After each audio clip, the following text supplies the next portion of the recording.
तो जिंदगी जीने का ढंग सीखो, जिंदगी में गम खाना भी सीखो और जीवन में साहस भी रखो, क्योंकि संघर्ष का दूसरा नाम भी जिंदगी है। Struggle is a life, flying is a life, journey is a life, labour is a life. जिंदगी बहुत बड़ी यात्रा है। बाल अवस्था से यात्रा शुरू होती है, कुमार अवस्था से गुजरते हुए युवा अवस्था को पार करते हुए प्रौढ़ अवस्था में पहुंचकर वृद्धावस्था के पड़ाव पर जाकर जर्जर अवस्था में निकलकर और फिर मृत्यु अवस्था को प्राप्त हो जाती है। जीवन एक लंबी यात्रा है। कभी बीमारियों से तुम गुजरते हो और कभी गरीबी से गुजरते हो, कभी कर्ज में डूब जाते हो, कभी फर्ज में डूब जाते हो, कभी मर्ज में डूब जाते हो और कभी शत्रुता में डूब जाते हो, कभी मित्रता में भूल जाते हो और ज्यादातर लोग तो शराब की बोतल में डूब जाते हैं। जितने लोग नहीं डूबे हैं नदियों के गहरे पानी में, जितने लोग नहीं डूबे हैं कुओं के पानी में और जितने लोग दुनिया में नहीं डूबे हैं समुद्र के लहराते पानी में, उससे भी करोड़ों लाखों लोग ज्यादा डूब गए हैं शराब की बोतलों के बंद पानी में, शराब की बोतलों के बंद पानी में।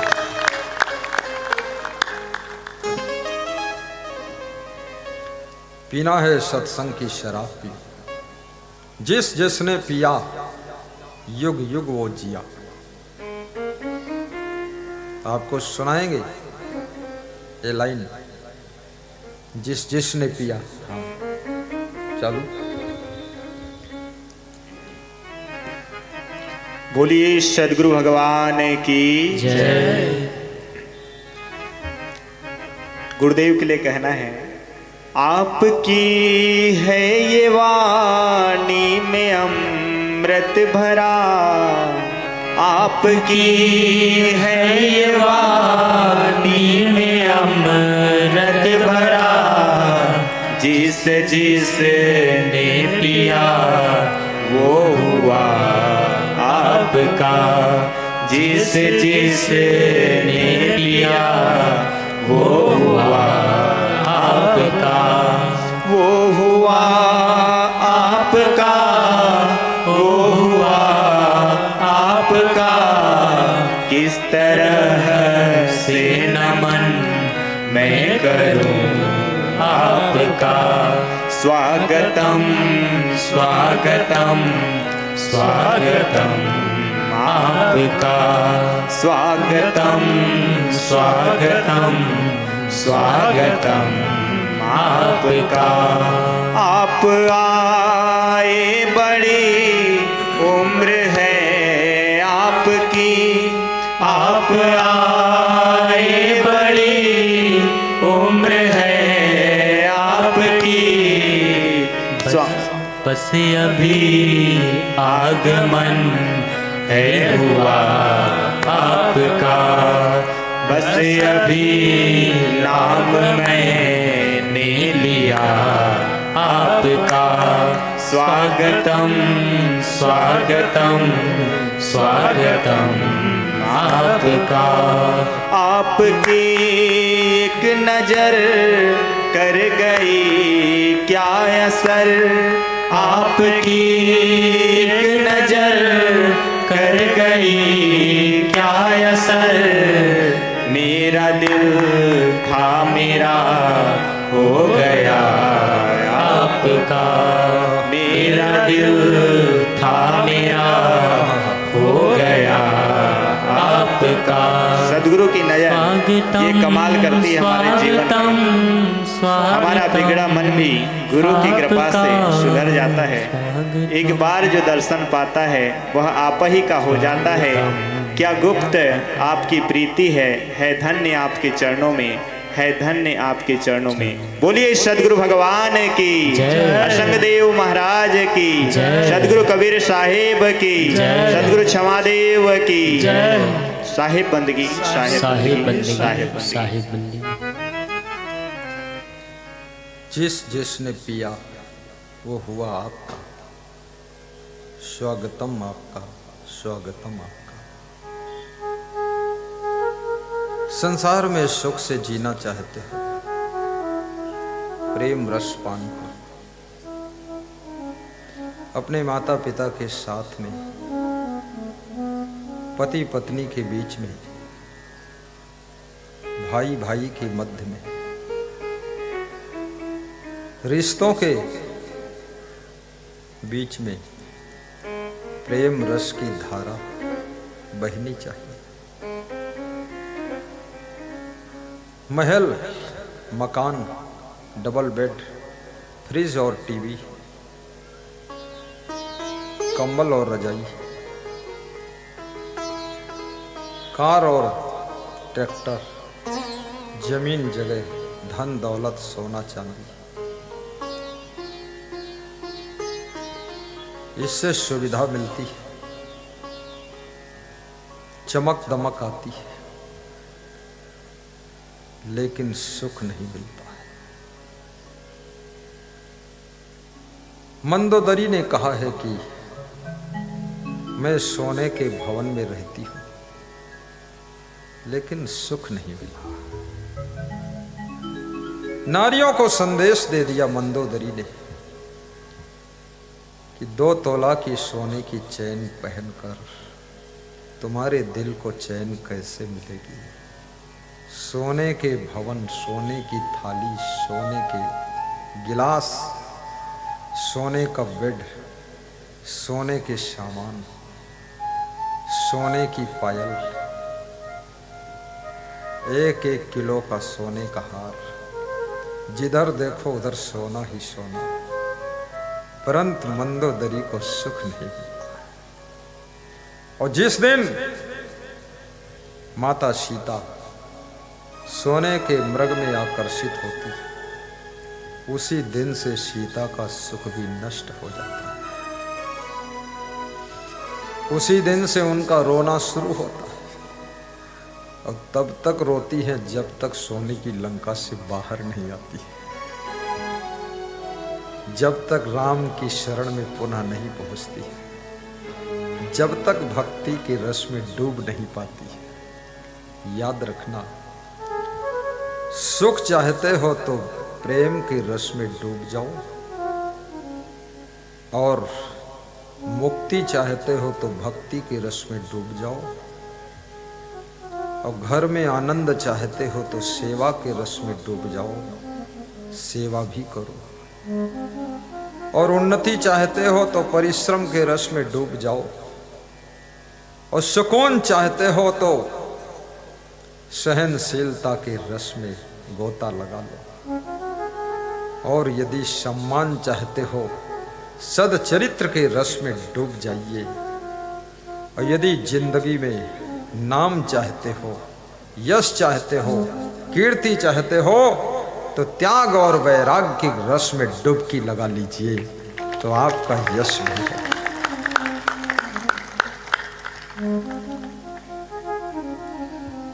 यश निःशुल्क नहीं मिलता है। यश प्राप्त करने के लिए बहुत कुछ त्याग करना पड़ता है। भरत को यश क्यों मिला? अयोध्या की राजगद्दी पर भरत को आरूढ़ करने का कार्यक्रम बना था, लेकिन भरत अयोध्या की राजगद्दी पर राम के खड़ाऊं रख देते हैं और पूजा करते हैं और कहते हैं, इस गद्दी के योग्य तो मेरे राम हैं। ये भरत तो उनके चरणों का सेवक है। और स्वयं अयोध्या से 8 किलोमीटर दूर नंदी ग्राम में जाकर 14 वर्ष व्यतीत करते हैं। वहीं से अयोध्या की व्यवस्था को संभालते हैं। इसलिए भरत का यश, भरत प्रेम रस में डूबे हुए। तुलसीदास जिस समय रामायण लिख रहे थे, जब भरत का प्रसंग आया तो तुलसीदास कहते हैं कि यदि चारों भाई खड़े हों,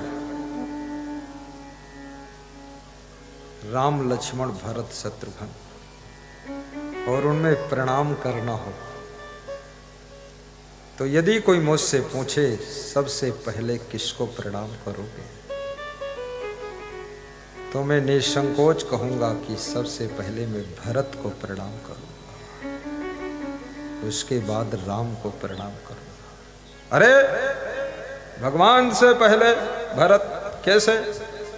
तो उन्होंने कहा है,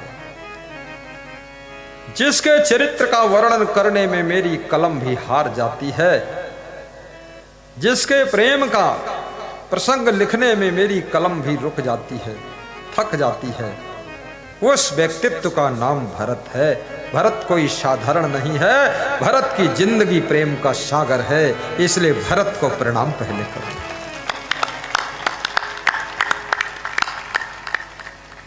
क्या चौपाइयां हैं मानस की। प्रणवहु प्रथम भरत के चरना, प्रथम इस कलयुग में भरत के भाई के मन में इतनी कटुता है, सोचता है भाई अगर मार्केट जाए उधर ही मर जाए तो अच्छा, सब कुछ हमको मिल जाए पूरा हिस्सा। लेकिन राम वन को गए, भरत सोचते हैं 14 साल बाद मेरे राम आएंगे, अयोध्या की गादी पर सुशोभित होंगे, हम तो उनके सेवक हैं, ये गद्दी का लालच नहीं। कितने आश्रमों में मंदिरों में गद्दी के लालच में बूढ़े महंत को लोगों ने मुक्ति दिला दिया है, और कितने लोगों ने अपने ननिहाल की गद्दी पाने के लिए नाना को भी मुक्ति दिला दिया है, और कितने लोगों ने अपने बूढ़े माँ बाप को भी तंग करके मुक्ति दिला दिया है। 2-4 साल और जी सकते थे, लेकिन इतना तंग किया, उसी टेंशन में वो मर गए। ये लोग कैसे यश प्राप्त करेंगे, कैसे कीर्ति पाएंगे, कैसे इनका नाम होगा, कैसे सम्मान होगा। याद रखना, केवल कागज के रुपया ही धन नहीं है, सोना चांदी ही धन नहीं है। इस धन से भी बड़ा धन यश है, सम्मान है, कीर्ति है, और आपका सुंदर नाम है, इससे बड़ा यश है। ये असाधारण दौलत है। नारी की दौलत उसका पति, पुरुष की दौलत उसकी पत्नी, और बेटे बहू की दौलत माता पिता सास ससुर है। शिष्य की दौलत गुरु है, भक्त की दौलत भगवान है, और संत की दौलत सद्गुरु के चरणों की सेवा है। याद रखना, सेवा है। इसलिए बहुओं को भी अपने सास ससुर की दौलत को संभाल कर रखना चाहिए। ये बूढ़े सास ससुर, ये मत सोचना इनके मुंह में झुर्रियां हैं, बाल पके हैं, सुंदर नहीं दिख रही है, डोकरी है, मैं तो छोकरी हूं, मैं बकरी हूं। ये फालतू मत सोच, इस उम्र में तुम भी आओगी। सासू की सेवा करने का अवसर मिला है। सासू को गौरा, ससुर महादेवा, स्वामी को ईश्वर बनैबे, मंदिर हम काहे को जेबे।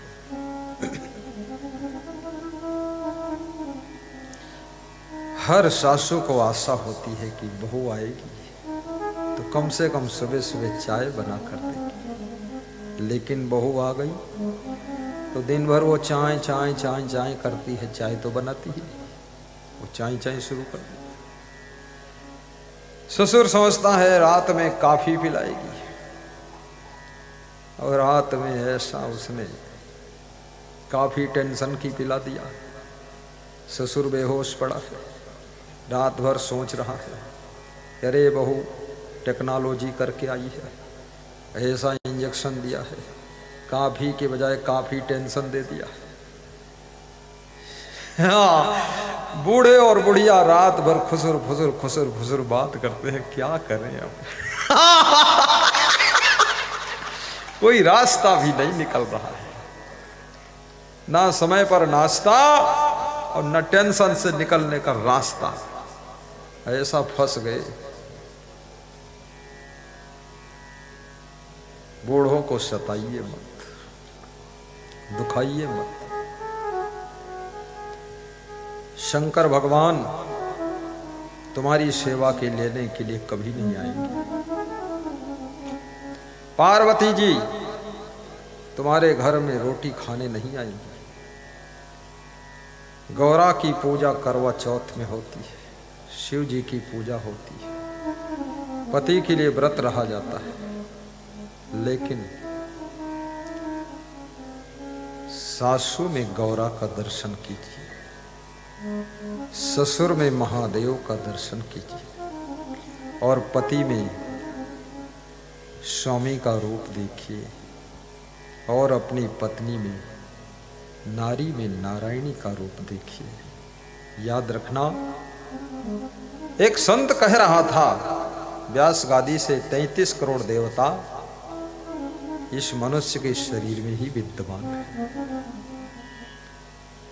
बस उन देवताओं को जगाने की जरूरत है। ये देवता सो रहे थे। आपके भीतर क्षमा का देवता भी है, दया का देवता भी है, आपके भीतर प्रेम का देवता भी है। जब ये सब देवताओं को जगाओगे तो आपकी जिंदगी देवलोक हो जाएगी, और यदि आपके अंदर राक्षसी प्रवृत्ति जागृत हो गई तो आपकी जिंदगी असुर लोक में पहुंच जाएगी। 33 करोड़ देवताओं का वास आपके शरीर में।